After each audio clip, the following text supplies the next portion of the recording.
then every day we've got to sing on, sing on, sing on. I teach 5th grade social studies. It's early colonial America. I know that across the country, people are teaching in 5th grade early colonial America. I know that you cannot teach early colonial America without talking about slavery. Did we talk about slavery as a system that started in colonial times, or did it start even before then? Even before then, right? Ancient times. So when we think in our country, when we say slavery in our country, people automatically think of what we now know is called chattel slavery. That was one form of a system, but sadly, human beings have been, enslaving each other since the beginning of time, right? Which is interesting to look at that system. In schools where they're using textbooks, there's maybe a paragraph or maybe a page or maybe, if you're lucky, a chapter on slavery. And I know that it's not taught systemic. Because it used to be legal and stuff, but then now it's illegal, but it's still happening. Oh my gosh, great point. So a system can continue even if it's made illegal. I love it when kids make connections that you have not thought of yourself.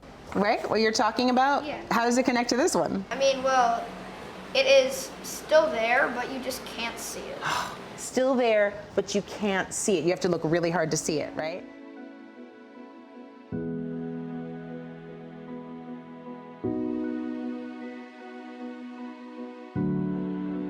And so I know from my own experience of learning about hard histories that what I understood or what I walked away from those small conversations with was there were some bad people in the world long ago, and they did bad things. And it was terrible. And then it was over, and Abraham Lincoln freed the slaves. And yet there's all this stuff happening around, me, and I have nowhere to put it because I don't understand, why does racism exist today? I mean, why? Okay, let's take a look at that one. Systems change and adapt over time. What do you think this has to do with what we've been talking about this year?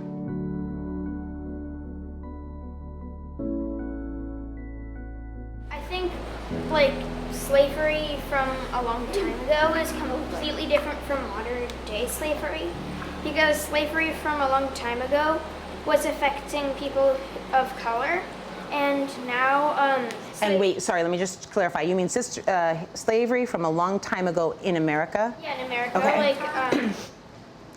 Are you looking for the word? Yeah, chattel slavery. Good, chattel slavery, yeah. It's different than modern day slavery, but they also have differences.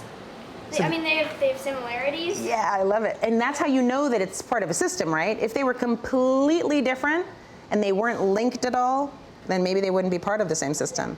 And so what I found that for me as a teacher has been really amazing has been the ability to take the systems thinking that these kids have been doing since they were in kindergarten and having them apply what they understand about systems to big problems that exist in the world today.